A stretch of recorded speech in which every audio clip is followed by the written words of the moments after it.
안녕하세요. 저는 경기도 고양시에 살고 있는 40대 후반 여자입니다. 최근에 제 딸의 결혼식이 있었어요. 그리고 그날 저에게 예상치 못했던 하나의 사건이 터지게 되었습니다. 27년 만에 나타난 전시댁이 결혼식장을 난장판으로 만들어 놓았고 아수라장이 된 상태에서 분노한 딸의 행동은 전시댁을 전부 얼어붙게 만들었어요.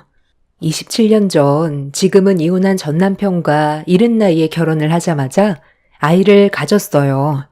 저는 바로 아이를 가지는 것보다 신혼생활을 좀 더 즐기고 천천히 아이를 가지고 싶었는데 시모의 재촉과 남편의 강압에 신혼생활을 즐기기도 전에 아이를 가질 수밖에 없었습니다.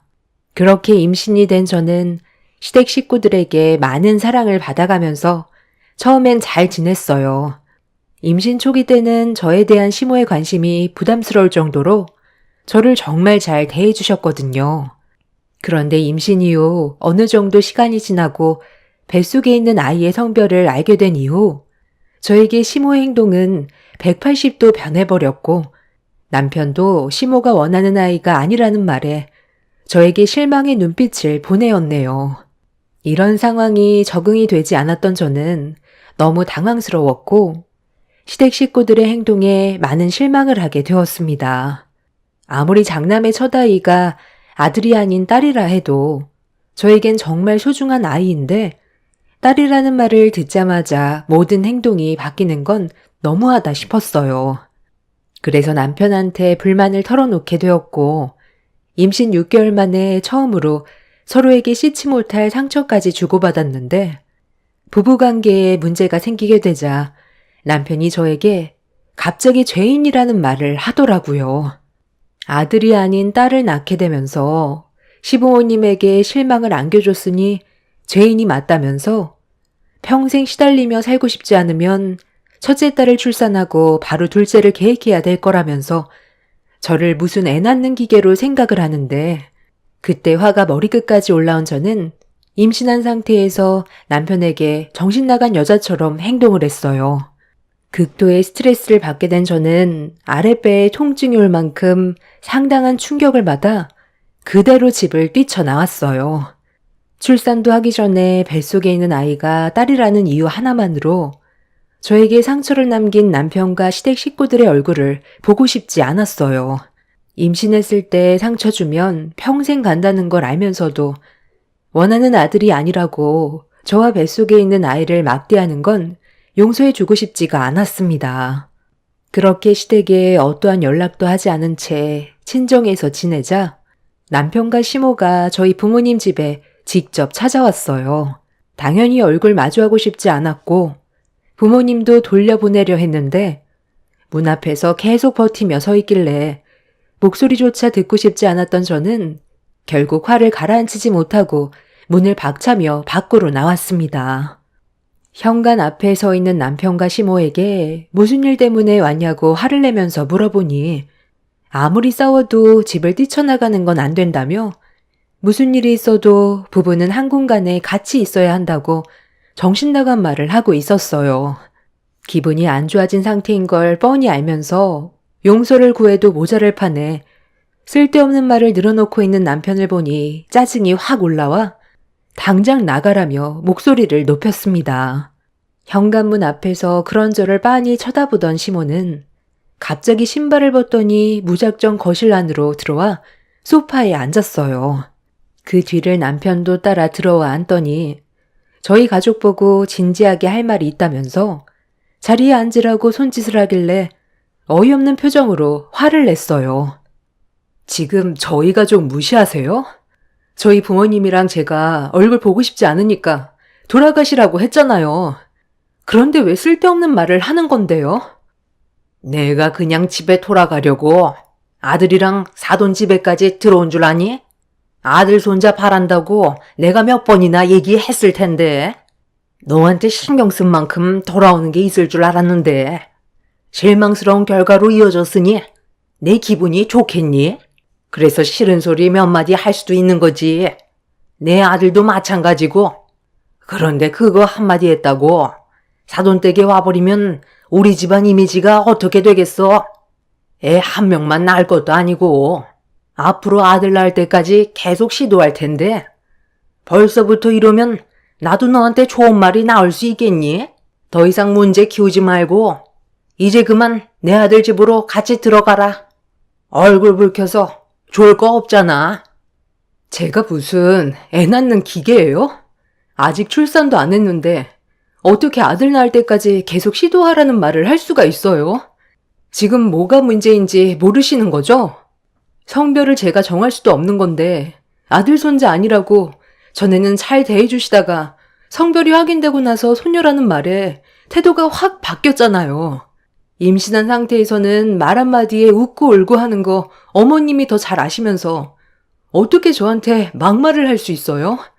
어머님이 그러니까 이 사람도 저를 대할 때 똑같이 행동하잖아요. 지금 당장 집으로 돌아가고 싶지 않아요. 제 기분이 언제 풀어질지 모르겠지만 현재 상태로는 꽤 오래 갈 것 같으니까 그만 돌아가 주세요. 당신이 고집 부릴수록 상황만 악화된다는 거 몰라? 좋게 넘어가는 게 서로에게 좋을 거야. 이런 식으로 나오면 결국 우리 관계의 끝은 뭐일 것 같아? 자네는 지금 뭐가 잘못됐는지 전혀 모르는 거야. 내 딸이 서운해하는 감정을 먼저 풀어주는 게 우선시돼야 다음 단계를 밟아나갈 수 있는 거지. 강압적으로 나오면 해결될 게 뭐가 있겠나? 그리고 방금 자네 내 딸한테 뭐라고 그런 거야? 관계의 끝이 뭐일 것 같냐고? 그 말은 이혼이라도 하겠다는 거야? 부부관계에 금이 가기 시작하면 이혼을 생각 안 해볼 순 없잖아요. 이미 장모님 집에 왔을 때부터 서로 감정이 안 좋아졌는데 좋게 풀어갈 생각도 안 하고 있잖아요. 저는 지금 같이 집으로 돌아가려고 저희 엄마까지 모시고 왔어요. 이 정도 배려했으면 최선을 다하는 거 아니에요? 너도 이제 그만하지. 남편은 뭐가 잘못된 건지 전혀 인지를 하지 못하고 있었어요. 제가 서운했던 걸 알아주는 게 아닌 무조건 집으로 데려가려고만 하는 남편과 시모의 행동에 화가 나 더 이상 대화조차 섞고 싶지 않았습니다. 저희 아빠가 남편한테 언성을 높이면서 시모에게도 한마디 하게 되었죠. 결국 아빠가 나서게 되자 시모와 남편은 집으로 돌아가게 되었지만 남편은 그날 이후 저에게 화가 많이 났는지 더 이상 어떠한 연락도 하지 않았어요. 그렇게 배는 점점 불러왔고 출산이 임박해져 가고 있는데 남편은 끝내 저를 보러 오지 않았습니다. 시부모 또한 산부인과에는 발도 들이지 않았죠. 그렇게 저는 홀로 아이를 출산까지 하게 되었고 부모님은 차라리 이혼하는 게 좋을 것 같다면서 출산을 했는데도 오지 않은 남편에게 많은 실망을 했다며 분노했습니다. 제 마음은 조금도 알아주려 하지 않았던 남편한테 너무 서운해서 몸조리만 끝이 나면 이혼하기로 결정을 내리게 되었습니다. 자기 자식이 태어났는데도 얼굴조차 보러 오지 않았던 남편한테 엄청난 실망을 하게 되었죠. 그렇게 몸조리가 끝이 나고 어느 정도 몸을 추스를 수 있었을 때 이혼 서류를 들고 퇴근 시간에 맞춰 집으로 들어갔어요. 남편은 제가 들어왔는데도 아는 척조차 하지 않았고 상대하고 싶지 않았는지 방으로 들어가려 하길래 들고 있던 이혼 서류를 남편을 향해 던졌습니다. 바닥에 떨어진 서류 봉투 안에 있던 내용물을 확인하더니 저를 바라보면서 서류를 찢어 버리더군요. 그리곤 한다는 말이 이혼만큼은 절대로 안 해주겠다는 어이없는 말을 꺼냈습니다. 이혼 서류 가지고 오면 내가 이혼해 줄 거라고 생각했어? 내가 왜 손해보는 짓을 해야 되는데? 나한테 위자료 청구할 거고 아이 양육비 받아갈 텐데 뭐하러 이혼을 해줘? 차라리 이혼 안 해주고 살면 되지. 이렇게 찾아와서 이혼 서류 던져주면 고맙다고 할 줄 알았냐? 인생이 네가 하고 싶은 대로 다 될 줄 알았나 본데 착각하지 마. 너야말로 나랑 뭐 하자는 건데? 어차피 우리 관계 끝난 거 아니야? 출산하는 거 뻔히 알고 있으면서 산부인과에 아예 올 생각도 안 했잖아. 출산 전에 못 왔으면 출산 후에라도 와서 당신 딸 얼굴 봐야 하는 게 당연한 거 아니야? 그런데 당신은 어떠한 행동도 하지 않았어. 이미 나를 아내로 생각하는 것도 아니고 당신 딸 얼굴도 보고 싶지 않은 거잖아. 아들을 낳았으면 이렇게까지 했겠어? 성별을 몰랐을 때처럼 나와 아이한테 엄청 잘해줬겠지. 출산할 때 오지 않았던 순간부터 우리 관계는 끝난 거고 더 이상 관계 유지할 생각조차 없어. 네가 이런 식으로 고집 부리고 이혼 안 해준다 해도 결국 소송으로 가면 끝이야. 너는 나한테 위자료 토해내야 되고 서로 안 좋은 감정만 쌓이게 될 텐데 서로 굳이 그런 싸움을 만들어야 되겠어? 쓸데없이 일 크게 만들지 말고 이혼서를 작성해서 법원으로 나와. 여보세요? 엄마, 저예요. 지금 당장 우리 집으로 좀 와주세요. 네, 집사람 들어왔는데요. 제 얼굴을 보자마자 이혼 서류부터 난리네요. 자기가 뭘 잘못했는지 전혀 모르는 것 같아요. 소송까지 갈 거라는데. 아, 당장 오신다고요? 네, 나가지 못하게 붙잡고 있을게요. 가족들 다 온다고요? 아, 알았어요. 최대한 빨리 오세요. 남편은 갑자기 시모와 전화통화를 하더니 현관문을 걸어 잠갔어요. 저를 나가지 못하게 하려는 행동에 화가 나 남편을 밀친 뒤 현관문을 열고 나가려는데 제 옷깃을 잡더니 갑자기 거실로 사정없이 패대기를 쳤어요. 몸조리가 끝난 지 얼마 되지 않아 몸 상태가 좋지 않았는데 남편이 저를 사정없이 밀어버리는 바람에 넘어지는 순간 팔로 몸을 지탱했다가 손목이 꺾이게 되면서 상당한 통증을 유발했어요. 발목이 삔 것 같아 고통스러워 비명을 지르며 눈물을 흘리고 있는데도 남편은 저를 나가지 못하게 하려고 현관문 앞에 서서 가만히 저를 바라만 보고 있었네요. 뭐 하는 짓이냐고 소리를 질렀는데도 제 말에는 대꾸도 하지 않았어요. 발목이 너무 아파서 더 이상 저항하는 것도 불가능했어요. 결국 얼굴을 마주하고 싶지 않았던 시댁 식구들이 현관문을 열고 우르르 몰려 들어왔습니다. 오면서 대충 얘기 들었지만 이혼 서류를 가지고 와서 뭐 어쩌자는 거니? 이혼을 해줘야 되는 이유가 출산날 가지 않아서 그런 거라며? 저번에 내가 사돈댁에서 뭐라고 그랬어? 손녀딸 얼굴은 보고 싶지 않다고 그랬었잖아. 아들 손자였으면 신발 신지도 않고 뛰어갔지. 이혼이 쉬운 문제도 아니고 법적으로 따지면 내 아들이 결국 위자료 토해내야 될 텐데 그런 손해를 보면서까지 우리가 너를 놔줄 수는 없을 것 같다. 그러니 몸 좀 추스르고 다시 아이 만드는데 신경 좀 써라. 네가 내 아들과 이혼을 하려면 손자 하나는 건네주고 떠나야 우리도 위자료를 줬을 때 아깝지가 않지. 그러니까 제가 뭐라고 그랬어요. 처음부터 잘해주면 당연하게 생각한다니까요. 조장부터 기강을 잡았어야 엄마를 어려워했을 텐데. 새언니는 자기가 뭘 잘못했는지도 모르잖아요. 어떻게 어른한테 눈을 치켜 세우고 함부로 입을 놀릴 수가 있어? 오빠도 참 한심하다. 여자 하나 구워 삼지 못해서 일을 이렇게 크게 만들어? 내가 오빠였으면 밤불구로 만들어놨지. 잘난 집안도 아니면서 뭘 잘했다고 우리 엄마한테 큰 소리야? 정말 한번 해보겠다는 거야? 내가 뭘 그렇게 잘못을 했는데요. 나는 이 사람의 아이를 가진 거고 아들이 아닌 딸을 낳은 것밖엔 없어요. 어찌됐든 같은 피가 섞인 아이잖아요. 손녀딸이라고 이렇게까지 내쳐줘야 되는 거예요? 이제 막 태어난 내 딸을 가족으로 받아줄 생각 없으면 이혼소송 진행할 거예요. 그리고 이 사람이 좀 전에 저를 바닥으로 내팽개쳐서 팔목이 꺾은 거에 대해서도 짚고 넘어갈 겁니다. 이런 집안과 가족을 만들려 했다는 게 정말 후회스럽고 역겹네요. 다들 비켜요. 제가 나가려 하자 시모가 저를 가로막더니 몸을 밀치면서 밖으로 나가지 못하게 만들었습니다. 발목이 안 좋아 저항을 못하는 걸 알곤 저를 더 함부로 대했어요. 제가 나와달라면서 어깨로 시모를 강하게 밀친 뒤 현관문을 잡는 순간 시모는 자기를 건드렸으니 쌍방이라면서 저에게 달려들었고 머리채를 잡아 난리를 쳤습니다. 신우도 기다렸다는 듯 저에게 달려와 시모를 거들었어요. 집안은 격한 몸싸움으로 아수라장이 되었고 저에게 사정없이 물건을 던지고 정신 나간 여자처럼 행동한 시모 때문에 저는 온몸이 만신창이가 되어버렸습니다.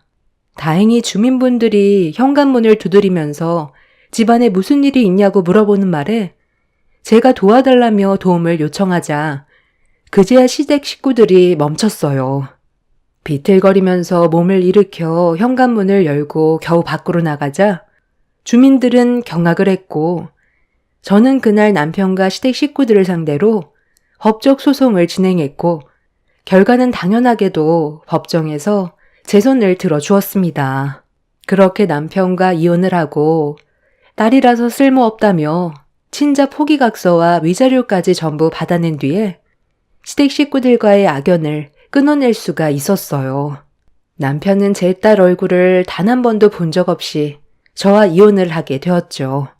그렇게 힘든 시기를 지나 부모님 일을 도우면서 제 딸과 열심히 살아갔어요. 그렇게 열심히 살아가다 보니 어느새 제 딸이 좋은 남자 만나 결혼 날짜까지 잡게 되는 날이 오게 되었네요. 그리고 저도 중간에 몇 번 재혼을 할 수도 있었지만 제 상황을 온전히 이해해주는 남자를 만나지는 못했어요. 분명 좋은 사람이긴 한데 제가 딸에게 상당히 많은 걸 신경 쓰는 부분에 대해서는 이해를 해주지 못했습니다. 과거에 아픔이 한 번 있었던 저는 재혼 생각을 접고 온전히 제 딸에게만 집중을 하면서 살아왔어요. 그렇게 제 딸 하나만 바라보고 살아온 결과 수석 검사의 자리까지 올라올 수 있게 되었고 같은 직업의 남자와 결혼까지 하게 되는 좋은 날이 찾아왔어요. 제가 많이 부족했고 부유하지 못한 집안에서 자라 경제적으로 힘들었을 텐데 제 딸은 어렸을 적부터 꿈이었던 검사의 직업을 가질 수 있게 되었네요. 서로 행복한 삶의 목표를 세우고 결혼까지 하려는 모습을 보는데 그동안 딸을 위해 앞만 보며 살아왔던 과거가 머릿속에 스쳐 지나갔고 갑자기 울컥했어요. 그렇게 신부대기실에 있는 제 딸의 이쁜 모습을 보면서 뿌듯해하고 있었는데 하객들과 인사를 하는 도중 누군가 멀리에서 저를 보며 반갑게 웃으며 사람들이 몰려왔어요. 그런데 그 사람들이 점점 가까이 다가오는 순간 저는 너무 놀라 얼굴이 사색이 되었고 당황해하고 있는데 전시댁 식구들이 저를 에워쌌어요. 이게 얼마만이야? 그동안 잘 지냈어? 이런 좋은 날 내가 빠져서야 되겠니? 내 딸 말이 맞네. 아주 제대로 기억하고 있었어. 너는 세월이 지나도 얼굴 하나 바뀌지 않았구나. 요즘 먹고 살기 좋은가 봐. 자식 덕에 얼굴이 폈네. 최근에 내 딸이 사위와 이혼 문제로 법원에 몇 번 왔다 갔다 했었거든. 그런데 거기에서 너를 봤다지 뭐야. 검사복 입고 있는 여자와 대화 중인 걸 보고 혹시나 해서 너와 헤어지는 모습을 본 뒤에 여자 검사한테 너 이름을 말했는데 걔가 글쎄 자기 엄마를 아냐고 물어보는 말에 조카인 걸 딱 알 수 있었대. 우리 얼굴은 전혀 모르니 알 수가 없겠지만 우리는 너를 알고 있잖아. 그래서 멀찍이 상황 파악을 대충 해보니까 우리 소녀딸이 검사 사위와 결혼까지 한다는 소식을 듣고 이렇게 찾아왔다. 내 손녀 결혼식에 할머니가 빠져서야 되겠어? 우리 오빠가 없는데도 어쩜 저렇게 잘 키워놓으셨대? 내 자식들은 하나같이 말도 안 듣고 돈만 뜯어가기 바쁜데 자식 농사 하나는 성공했네? 27년 만인데 우리 조카랑 사진 한번 찍어야지. 엄마, 신부 대기실 저쪽이에요. 앞으로 우리가 도움을 많이 받게 될 텐데 미리 얼굴 도장 찍어놔야죠. 지금 뭐 하는 거야? 당장 멈추지 못해? 여기가 어디라고 와? 내 딸 결혼식 망치지 말고 좋은 말 할 때 나가. 누가 내 손녀고 조카야? 정신들 나갔어? 전 시부모와 신우는 제가 말리는데도 무작정 밀고 들어갔어요. 전시댁 때문에 소란스러워지자 하객들이 웅성거리기 시작했고 저는 딸의 결혼식을 망치고 싶지 않아 일단 더 이상의 소란은 피우지 않고 어쩔 수 없이 지켜볼 수밖에 없었습니다. 언제든 그 사람들을 내쫓을 준비가 되어 있었고 어떤 행동을 하는지 지켜보면서 상황 파악을 했어요. 전시모는 다리가 불편한지 쩔뚝거리면서 신부 대기실에 들어가 제 딸을 바라보면서 손을 잡았습니다. 아이고, 우리 손녀, 그동안 잘 지내고 있었어? 친할머니야. 27년간 얼굴을 못 봐서 할미 얼굴을 기억 못하지? 얼마 전에 너희 고모가 법원 갔다가 너희 엄마 이름 불렀었잖아. 기억나지? 그때 우리 손녀 소식 듣고 할미가 얼마나 놀랐는지 모른다. 그동안 아주 잘 자라줬구나. 너희 아빠가 어떻게 살고 있는지 궁금하지 않아? 많이 보고 싶을 텐데 결혼식 끝나고 인사 와야지. 너희 아빠가 자기 딸이 검사가 된 모습을 보고 얼마나 자랑스러워 하겠니? 결혼식 끝나고 우리 진지하게 대화 좀 잠깐 나눌까? 할미가 그동안 어떻게 살아왔는지 알면 깜짝 놀랄 거다. 너희 아빠가 너희 엄마랑 이혼하고 몇 년 뒤에 건설 현장에서 큰 사고가 났었거든.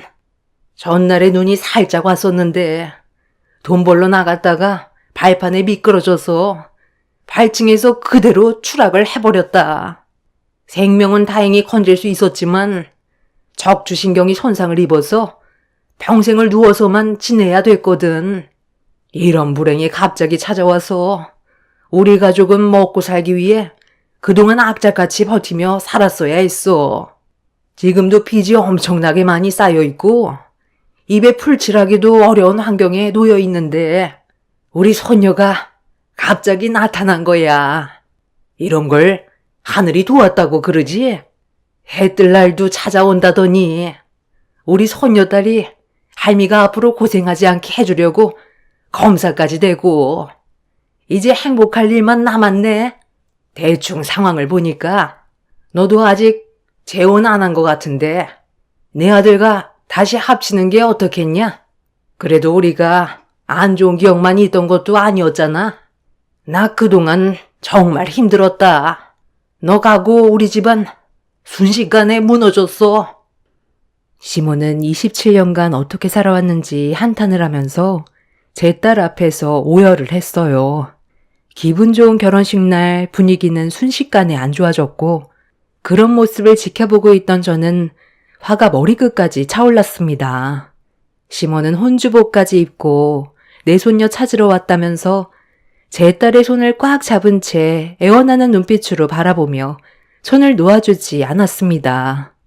그런 모습을 보고 있던 저는 더 이상 참을 수가 없어 그만 전시댁 사람들에게 화를 내며 당장 나가라고 소리를 질렀는데 제 딸이 저보고 일단 진정하라면서 침착하게 대응을 했어요. 딸도 결혼식을 망치고 싶지 않았는지 최대한 감정 조절하는 모습이 보였습니다. 전신우는 제 딸에게 찰싹 붙어서는 자기 남편이 맨날 술만 먹고 들어오면 집안을 난장판으로 만들어 놓고 손까지 올린다면서 애들만 줄줄이 싸질러 놓고 일할 생각도 없이 돈만 빨아간다면서 어떻게 하면 좋겠냐고 도움을 요청하고 있었습니다. 그런 모습을 지켜보면서 한숨을 쉬고 있는데 예식 시작 안내방송이 나왔고 그제야 전시댁 사람들은 제 딸에게서 떨어졌어요. 전시모는 제 딸이 검사인 걸 알게 됐으니 절대로 떨어지지 않을 거라면서 핏줄은 거부할 수 없다고 빨대를 꽂으려는 행동을 보이길래 결혼식이 끝나는 대로 가만두지 않으려고 최대한 분노를 억누르고 있었네요. 그렇게 제 딸의 결혼식은 시작이 되었고 예식 노래에 맞춰 입장을 하던 그 순간 수석검사인 제 딸이 입장을 하다가 갑자기 걸음을 멈추더니 표정이 상당히 안 좋아졌어요. 하객들이 웅성거리기 시작했고 뭔가 문제가 생겼다는 걸 직감하게 된 저는 자리에서 일어나 딸에게 다가가려 했는데 갑자기 밑으로 내려오더니 드레스를 입은 상태에서 하객들 사이를 비집고 무작정 앞만 보며 걸어갔어요. 그렇게 제 딸이 걸음을 멈춘 곳은 하객들 사이 틈에 서 있던 전 시부모와 신우였습니다. 딸은 전 신우의 손가방을 뺏어들더니 가방을 뒤집어 열어 안에 있던 물건들을 쏟아내기 시작했어요. 그런데 그 가방 안에서 고가의 금품들과 핸드폰들이 쏟아져 나왔고 전 신우는 허겁지겁 떨어진 금품들을 급하게 줍고 있었습니다. 딸은 거기에서 멈추지 않고 전 시부모가 들고 있던 가방도 빼서 탈탈 털기 시작했어요. 그러자 그 안에서 상당히 많은 금품들이 쏟아져 나왔습니다. 시부의 가방에서는 고가 시계며 외제차 차키까지도 나왔었네요. 하객들은 바닥에 떨어진 금품들을 바라보더니 하나둘 자기 물건이라며 급하게 줍기 시작했어요. 아니, 이게 왜 그쪽 거야? 내 거지. 내 손에 들어왔으면 내 거라고. 너 지금 이게 뭐 하는 짓이냐? 할머니 허락 없이 가방을 뺏으면 어쩌자는 거야? 아까부터 가방 틈새로 금품들이 몇 개 보였는데 제가 확인한 게 아니라서 일단 지켜보고 있었거든요. 손버릇은 때를 안 가린다더니 눈에 보이는 금품들을 보니까 손버릇을 제어할 수 없었나 봐요. 손녀 결혼식인데 어떻게 제가 초대한 분들의 금품에 손을 댈 수가 있죠? 거기에다가 고가의 차량에 차키까지 훔쳤다는 건 그 안에 있는 금품들까지 전부 다 털어갈 생각이었어요. 요즘 세상이 어느 때인데 이런 짓을 저지르는 거예요. 왜 우리 엄마가 그쪽들과 연을 끊었는지 알 수 있겠네요. 그래서 지금 할미를 감옥에라도 쳐넣겠다는 거냐? 내가 이 나이 먹고 징역살이를 해야 되겠어? 얼마나 먹고 살기가 힘들었으면 이런 짓을 하겠니? 네가 내 손녀딸이니 대신 책임져 줘야지. 이건 내 손에 들어온 거니까 무조건 내 거다. 27년 만에 할미 얼굴 봤으면 조용히 넘어갈 수도 있는 거지. 이렇게까지 해야 되겠어? 내가 왜 당신의 손녀딸이에요? 저는 오늘 처음 봤는데요. 박 검사님, 이분들 당장 경찰서로 좀 연행해 주세요.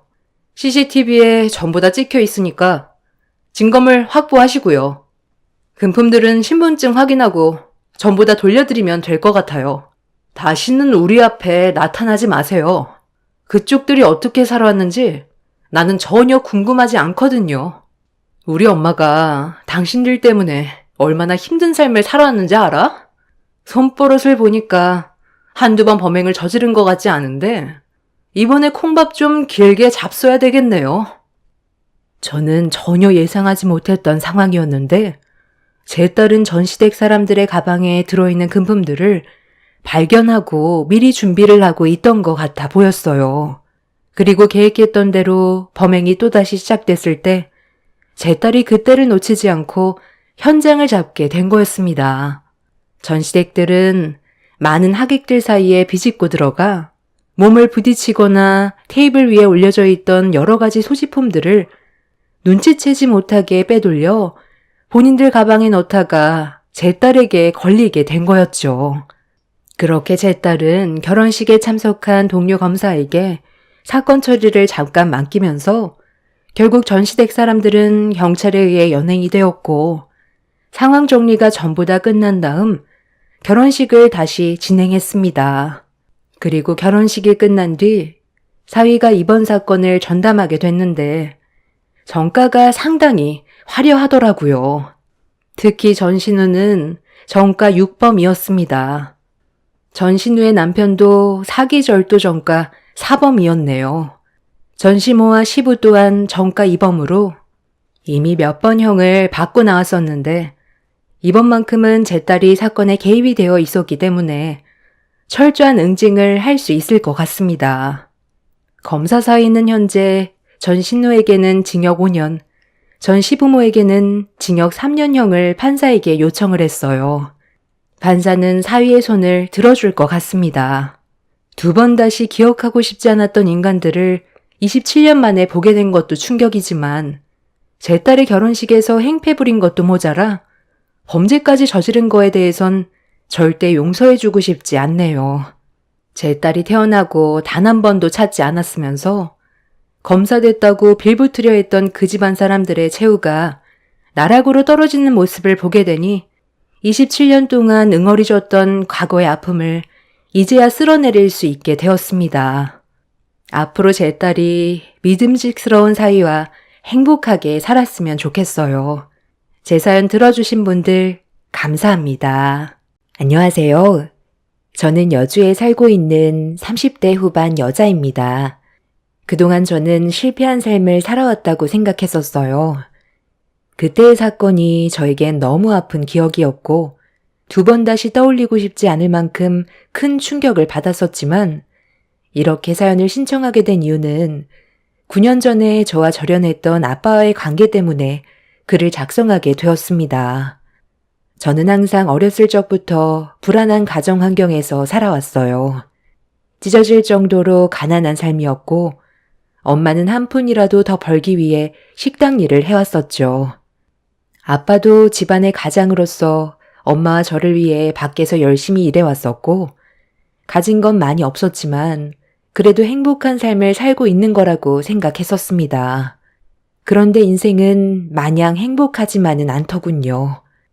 아빠는 평생 저와 엄마를 지켜줄 수 없다는 걸 식당에서 눈물을 흘리고 있는 엄마를 보고 알게 되었습니다. 식당 사장님이 엄마를 위로해주고 있었는데 무슨 일 때문인지 여쭤보니 아빠가 다른 여자와 바람을 피우다가 들키게 된 거였어요. 바쁜 점심시간 때 음식 배달을 하던 엄마의 눈에 아빠의 불륜 현장을 목격했던 거였고 한바탕 난리가 났었는데 아빠는 바람이라는 걸 인정하지 않고 스쳐 지나가는 인연이라며 별것도 아닌 일 가지고 일을 크게 만든다면서 엄마와 한바탕 했던 것 같았어요. 저희 아빠는 전혀 그럴 뿐이 아니라고 믿고 있어 왔기 때문에 엄마가 제 앞에서 오열을 하고 있는 모습을 봤을 때 너무 큰 실망감으로 다가오게 되었고 그렇게 엄마와 함께 집에 들어가 한참 동안 위로해주면서 진정시켜주고 있었는데 아빠가 저녁 늦게 들어왔어요. 술을 마셨는지 이미 눈이 약간 풀린 상태였고 저는 그런 아빠가 너무 미워 노려보고 있자 어떤 상황인지 대충 파악했는지 소파에 앉아 한마디 했습니다. 아빠의 말을 듣고 있던 엄마는 또다시 오열을 했고 저는 아빠의 변명을 이해할 수가 없어 분노를 표출해 버렸어요. 도대체 무슨 생각으로 엄마를 놔두고 다른 여자와 바람을 피울 수 있어? 나 아직 19살이야. 엄마와 아빠의 보살핌을 받아야 될 나이인데 아빠의 잘못된 행동이 우리 가정을 무너지게 할 수 있다는 건 생각 안 해봤어? 엄마가 그동안 어떻게 살아왔는지 모르는 거 아니잖아. 도대체 왜 그랬어, 아빠? 내가 무슨 바람을 피웠다고 그래. 같은 회사에서 일하는 사람인데 힘든 일이 좀 있다길래 위로해 줬던 것 뿐이야. 몸을 섞어야 바람이지. 대화 몇 마디 한 게 어떻게 바람이야? 아까도 한참 동안 얘기했는데 내 말을 무시하더니 애한테까지 왜 쓸데없는 얘기를 해서 이 난리를 만들어? 내가 아니라면 아닌 거지. 당신 정말 뻔뻔한 거 알아? 몸을 섞어야 바람이라고?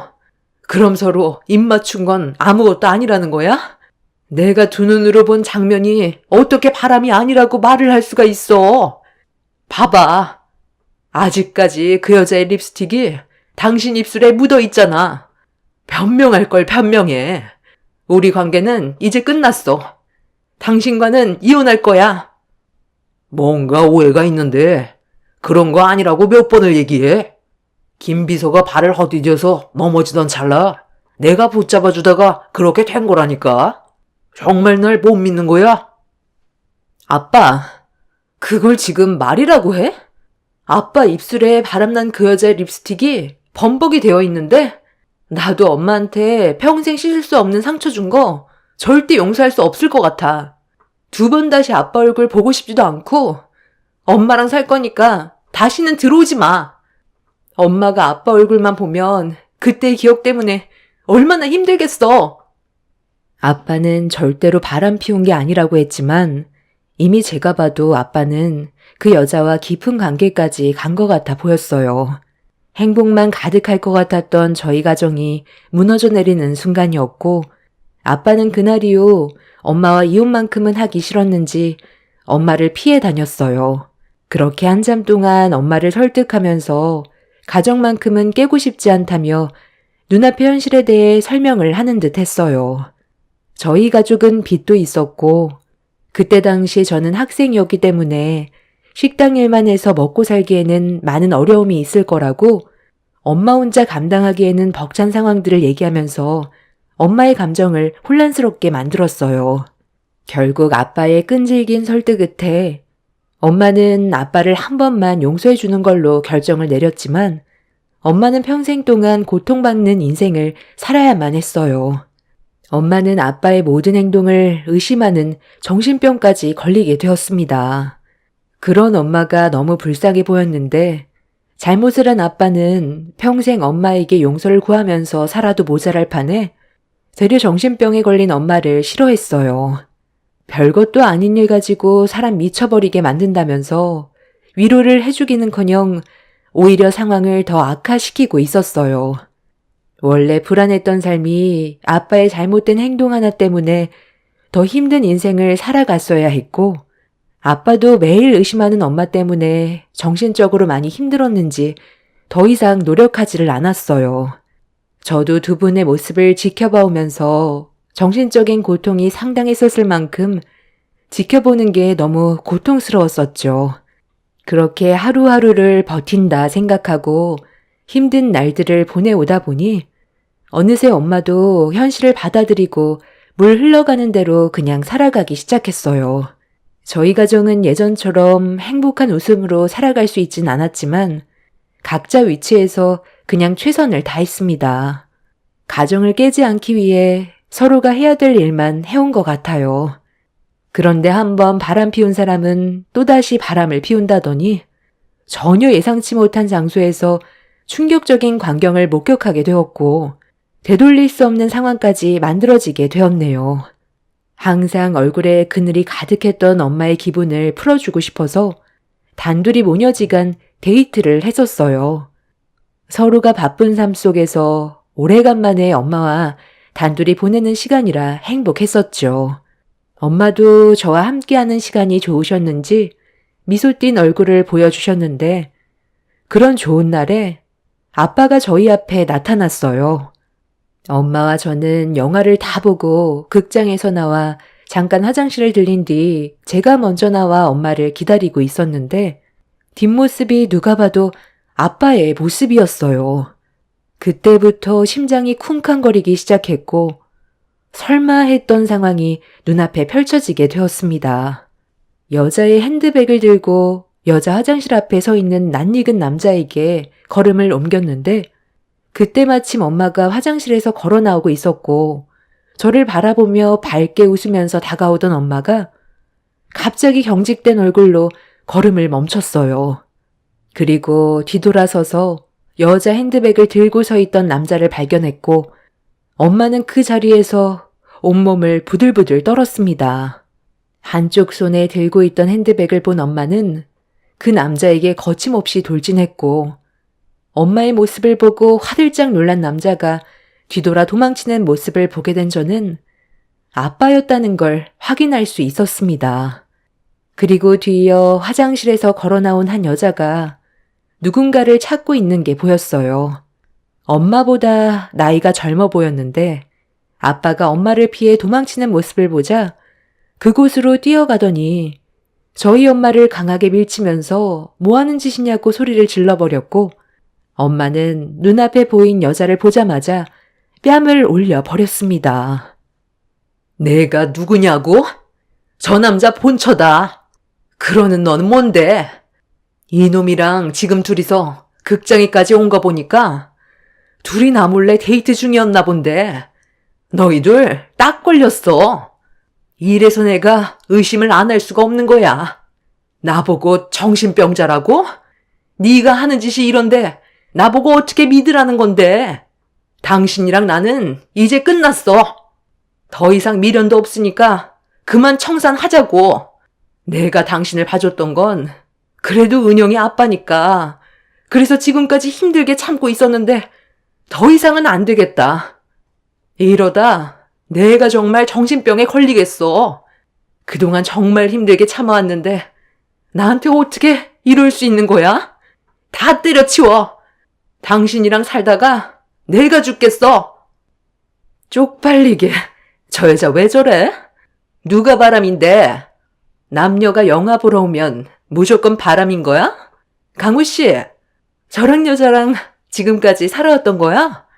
그동안 스트레스 받아서 어떻게 살아왔대? 잘 됐네. 이참에 이혼해버려. 그리고 그냥 나랑 살자. 사는 게 많이 힘들다며. 나랑 살면 내가 평생 행복하게 해줄 수 있어. 나 돈 많잖아. 그래. 나도 이 사람이랑 그동안 사는 거 정말 지긋지긋했었는데 이제 그만하고 싶다. 우리 이혼하고 갈라서자. 어차피 은영이도 제 앞가림할 나이 됐고 우리 관계 좋아질 수 없잖아. 아빠, 지금 제정신이에요? 엄마를 두고 저 여자한테 가겠다는 거냐고. 아빠는 내가 상처받는 걸 진짜 원하는 거야? 저 여자가 나랑 엄마보다 중요해? 지금 가버리면 평생 얼굴 안 보고 살 거야. 아빠 옆에 있던 상간녀는 저에게 저와 엄마가 보는 앞에서 아빠 옆에 찰싹 달라붙더니 불쾌하다면서 영화 말고 술이나 먹으러 가자고 저희 모녀 앞에서 아빠를 데리고 극장을 나가 버렸어요. 그날 아빠는 저와 엄마를 극장에 남겨둔 채 뒤도 안 돌아보고 상간녀의 손을 잡았어요. 그 모습에 엄청난 충격을 받았고 엄마는 그날 이후 아빠와 결국 이혼을 결정했어요. 저도 더 이상 엄마의 아픔을 원치 않았기 때문에 하루빨리 갈라서는 게 속 편할 거라고 생각했어요. 그렇게 엄마는 아빠에게 악착같이 이혼 위자료를 받아내었고 저는 아빠와 평생 절연하기로 마음을 먹었어요. 엄마한테 한 번도 아닌 두 번의 상처를 준 거에 대해 오만정이 다 떨어졌었죠. 그렇게 아빠는 엄마와 이혼을 하고 난 뒤 어떠한 연락도 없었고 저를 찾지도 않았는데 저는 그런 아빠를 이해할 수가 없었어요. 30년 가까이 함께 살아온 엄마보다 잠깐 만난 상간녀에게 가정까지 포기할 정도로 마음을 뺏겨버렸다는 게 납득이 되지 않았고 저는 그런 아빠가 너무 원망스러웠어요. 그리고 엄마는 아빠와 이혼을 하고 나서 그동안의 삶이 많이 버겁고 힘드셨는지 살면서 술은 입에 대지 않았던 분이 처음으로 많은 술을 드셨어요. 매일을 눈물로 보내면서 상처받은 마음을 술로 쓸어내리는 모습을 지켜보는 저도 너무 마음이 아파졌어요. 그런 생활이 반복이 되던 도중 엄마에게 예상치 못한 사건이 터지게 되었습니다. 제가 그날 퇴근이 좀 늦었었는데 그날따라 차가 많이 막히더라고요. 다음 날이 주말이라 엄마 바람 좀 쐬어주려고 바닷가에 같이 가려 했는데 차가 너무 많이 막혀서 마음이 조급해져 엄마한테 좀 늦을 것 같다고 설명드리려 전화를 했는데 제 전화는 무조건 받았던 엄마가 전화를 받지 않았어요. 그래서 그날도 술을 드시고 주무시는 줄 알고 서둘러 집으로 향하고 있었는데 모르는 번호로 전화가 왔고 생각 없이 받아보는 순간 저는 너무 놀라 급하게 차를 돌렸어요. 엄마가 교통사고를 당했는데 많이 위급하다는 충격적인 말을 듣게 되었죠. 분명 집에 계셔야 될 엄마가 왜 밖으로 나왔는지 알 수 없었고 도대체 어떻게 된 상황인지 몰라 서둘러 병원을 도착했는데 제가 도착했을 때 엄마는 이미 숨을 거두셨어요.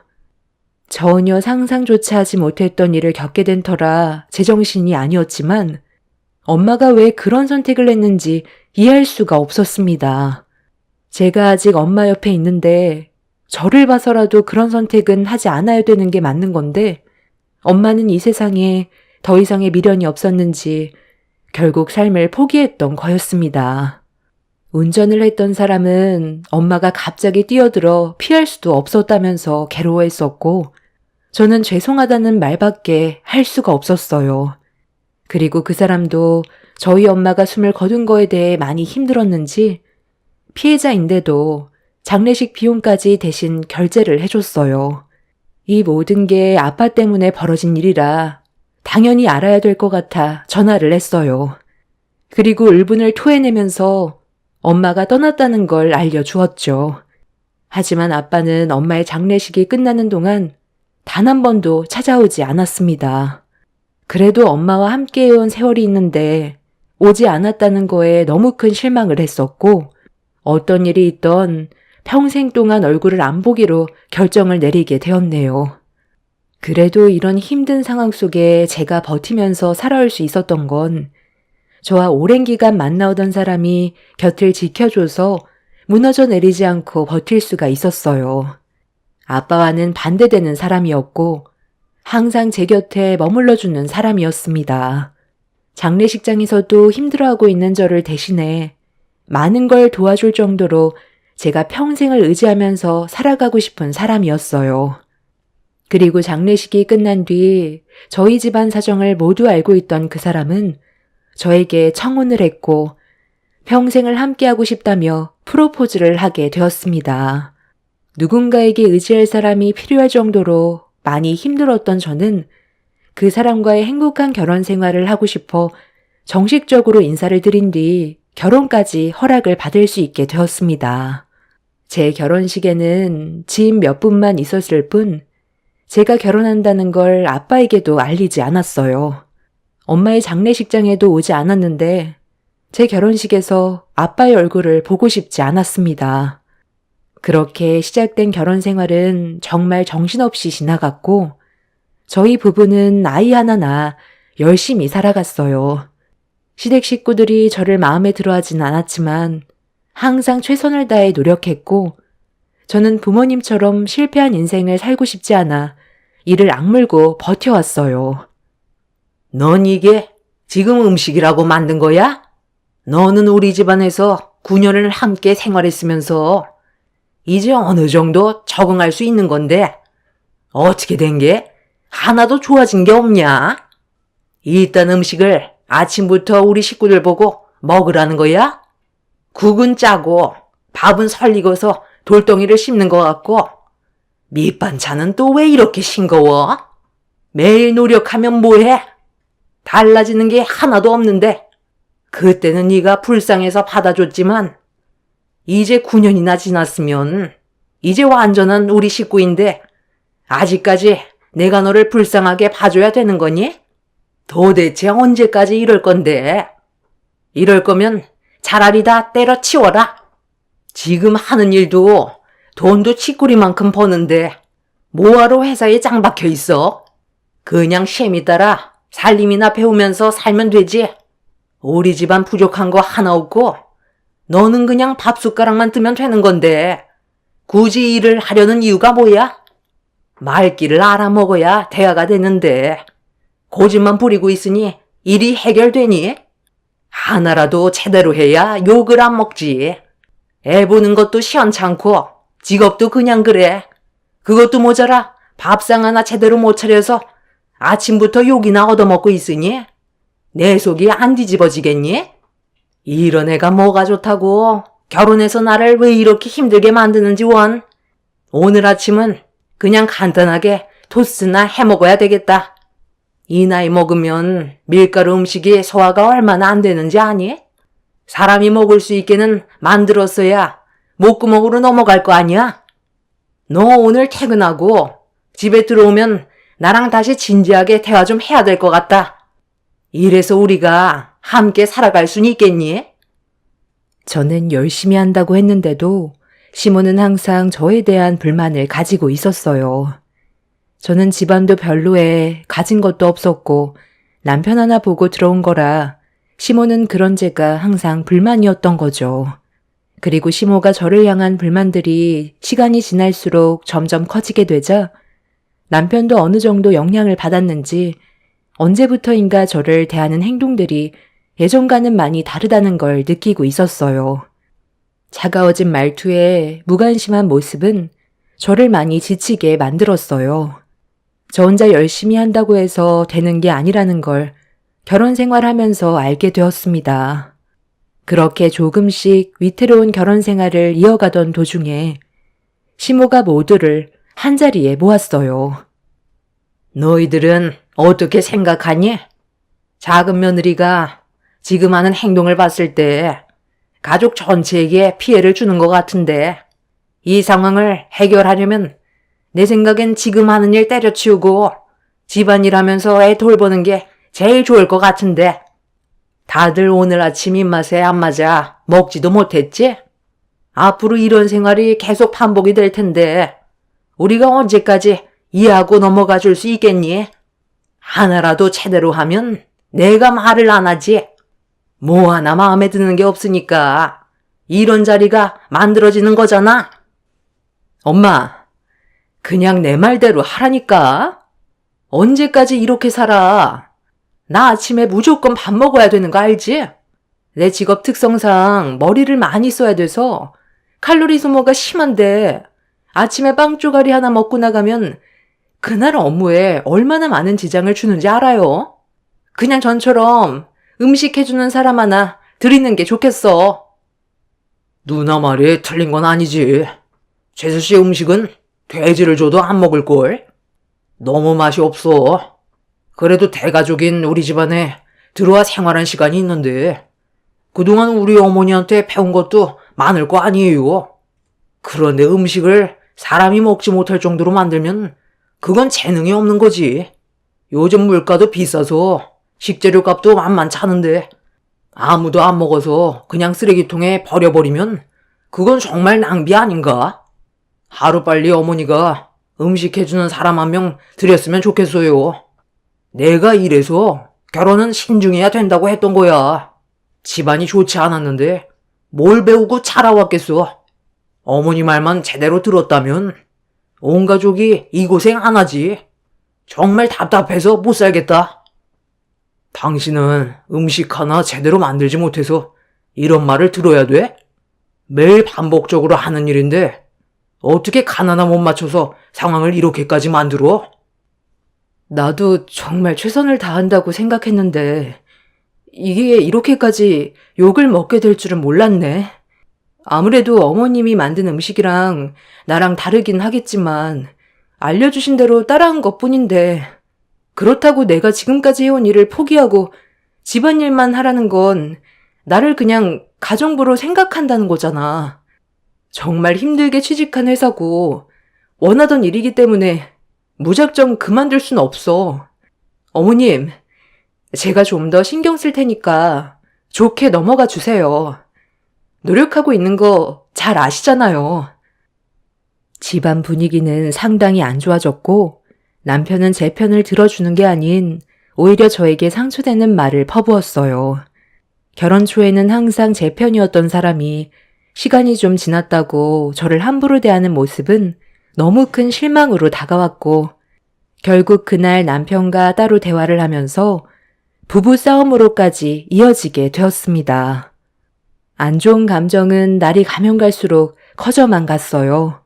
그리고 시댁 식구들한테도 점점 지나칠 정도로 막말을 듣게 되자 제가 설 수 있는 위치가 없다 보니 제 자신이 점점 웅크려지게 되었고 이혼만큼은 절대로 하고 싶지 않았던 제가 남편과 이혼을 고려하는 상황까지 오게 되었습니다.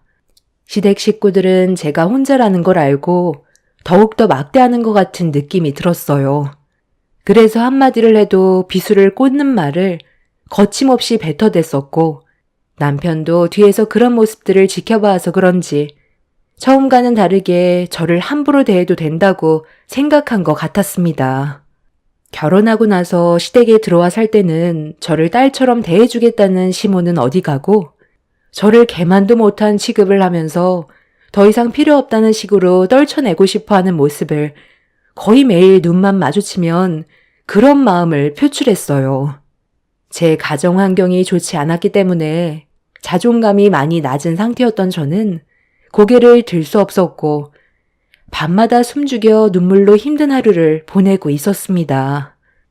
그렇게 힘든 날들을 살아오던 어느 날 남편이 갑자기 저에게 이혼을 통보했어요. 남편 입에서 먼저 이혼 얘기가 나올 줄 몰랐는데 예상치 못한 말을 들어서 당황한 저는 갑자기 무슨 이혼이냐고 말까지 더듬으며 왜 그런 생각을 가지고 있는지 물어보게 되었습니다. 남편은 조금의 망설임도 없이 제가 더 이상 여자로 느껴지지 않는다며 집안 분위기도 안 좋고 저와 함께 사는 게 즐겁지 않다면서 이혼에 대한 확고함을 보였습니다. 9년 만에 저희 부부는 금이 가게 되었고 저도 좋은 감정이 없었던 터라 남편이 꺼낸 말에 동의를 하게 되었네요. 그런데 이미 시댁 식구들은 이런 사실을 전부 다 알고 있었는지 저를 거실로 불러 세웠어요. 이혼을 결정했다고? 그럼 너만 나가면 될 것 같다. 내 손자는 여기에 놔두고 너 혼자 짐 싸서 나가라. 능력도 없는 네가 우리 손자 키웠다가 인생 망칠 일 있니? 어머님, 제가 성우 엄마인데 당연히 제가 데려가야죠. 저도 최선을 다해 잘 키울 수 있어요. 다른 건 몰라도 애는 제가 데려갈 거예요. 네가 데려가면 일하는 동안 그냥 방치해두게? 학교 다녀오면 학원도 다녀야 되고 해야 될 일들이 앞으로 얼마나 많아지는데 네 옆에 있으면 학교 다녀온 뒤 집에만 처박혀 있을 거 아니야. 요즘 세상이 얼마나 빠르게 변화되고 있는데 애를 방치하려고 해? 쥐꼬리만한 월급으로 풀칠이나 할 수 있겠어? 만약에 네가 정말 데려가고 싶다면 너한테 있는 재산 전부 다 토해내고 가거라. 나는 손해보는 장사는 하고 싶지 않거든. 정말 내 손자 데려갈 생각이면 네가 가지고 있는 재산 탈탈 털어서 내 아들한테 넘기고 양육비도 받지 않겠다고 한다면 내 손자 너한테 남겨주마. 내 아들이 너랑 보낸 9년의 시간 되려 위자료 받아야 하지 않겠어? 그게 싫으면 법적 소송으로 가던가. 내 큰딸이 변호사인 거 알지? 너도 변호사를 선임하겠지만 대형 로펌 변호사와 비교가 되겠니? 시모는 갑자기 제 아이를 주지 않겠다며 데려가면서 전 재산을 토해내야 된다고 압박을 가했어요. 남편도 그렇게 해야 아이를 주겠다며 강하게 밀어붙였고 한참 동안 서로 대화를 주고받았지만 제 말은 시댁 식구들에게 씨알도 안 먹혔습니다. 결국 저는 제 아이를 데려가기 위해 전 재산을 압수당했고 그렇게 이혼 서류에 도장을 찍은 뒤 아이를 데려가려고 시댁 문 앞에서 기다리고 있는데 시댁 식구들이 문을 열어주지 않았어요.